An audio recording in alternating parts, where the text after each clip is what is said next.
कम लगने की भी जानकारी आ रही है। मेरे साथ मेरठ से धर्मेंद्र भी जुड़े। धर्मेंद्र, बताएं मेरठ में क्या स्थिति है? अभी सबसे महत्वपूर्ण विषय तो यही है कि जो कल मतदान को लेकर जो मतगणना होनी है उसको लेकर तैयारियां क्या हैं, व्यवस्थाएं क्या की गई हैं, और दूसरा पक्ष विपक्ष दोनों की तरफ से एक संतोष होना चाहिए। भाई वोटिंग हो चुकी है, अब हम जो आंकड़े आएंगे, जो रिजल्ट निकलकर सामने आएगा उसको स्वीकार करेंगे। क्या स्थिति है? बिल्कुल सबसे मतगणना का समय आ गया है। वो भी समय आ गया है कि जिस प्रकार से जो उम्मीदवारों की जो किस्मत बैठी मिलने का भी समय अब नजदीक है।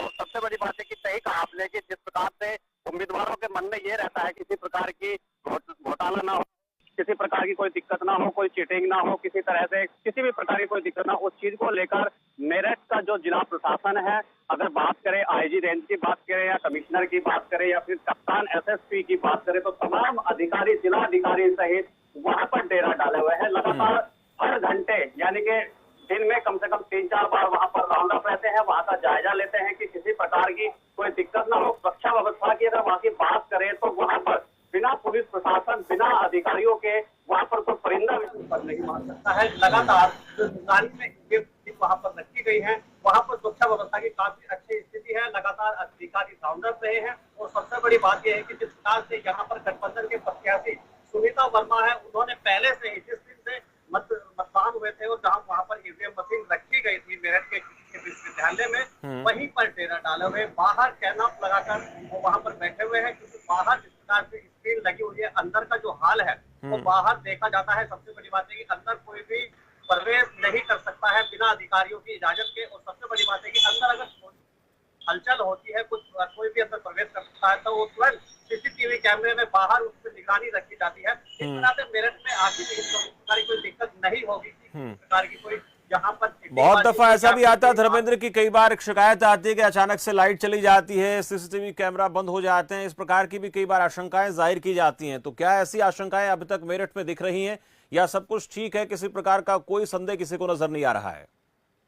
मैं आपको बता दूं कि जिस प्रकार से गठबंधन के प्रत्याशी है उनसे भी हमारी लगातार बात हुई है, और जिस प्रकार से बीजेपी के यहाँ पर प्रत्याशी है उनसे भी और विपक्ष के है उनसे भी लगातार हमारी बात हुई। तो इस प्रकार की कोई दिक्कत उनके सामने नहीं आई है। सबसे बड़ी बात है उन्होंने कहा है कि अब तक जो निगरानी उनके सामने है वो बिल्कुल अच्छी रही है, किसी प्रकार की कोई दिक्कत नहीं हुई। लाइट की व्यवस्था थी वो बिल्कुल अच्छी व्यवस्था अब की बार यहाँ पर देखने को मिली है। कोई दिक्कत यहाँ पर नहीं। सीसीटीवी कैमरा 1 मिनट के लिए भी यहाँ पर ऑफ नहीं हुए हैं। दिन रात यहाँ पर निगरानी में रखे हुए हैं तमाम जो जिस प्रकार से अधिकारी है राउंड अप के साथ साथ में अगर पुलिस प्रशासन की बात करें, उनकी निगरानी की बात करें या फिर सुविधाओं की बात करें, तो अब की बार जो सुविधा है पहले से काफी बेहतर यहाँ पर दिखी है। क्योंकि पिछली बार कताई मिल में मतगणना हुई थी, वहाँ पर काफी असुविधा देखने को मिलती थी और आरोप भी लगे थे, चीटिंगबाजी यहाँ पर देखने को मिली है। कई बार आरोप लगे थे, प्रत्यारोप यहाँ पर लगते दिखे थे, लेकिन प्रशासन बिल्कुल प्रशासन मुस्तैद है। धर्मेंद्र, ये मान सकते हैं कि प्रशासन ने एक संतोष दिया हुआ है, चाहे वो सत्ता पक्ष के लोग हों या विपक्ष के लोग हों, सबको इस बात से आश्वस्त किया हुआ कि आप लोगों की सभी आशंकाओं को दूर किया जाएगा और किसी प्रकार की कोई गड़बड़ी नहीं होने दी जाएगी। फिलहाल सभी ने स्ट्रांग रूम पर नजर बनाई हुई है। अविनाश, मैं आपसे जानूंगा कि प्रशासन की तरफ से किस तरीके का भरोसा लगातार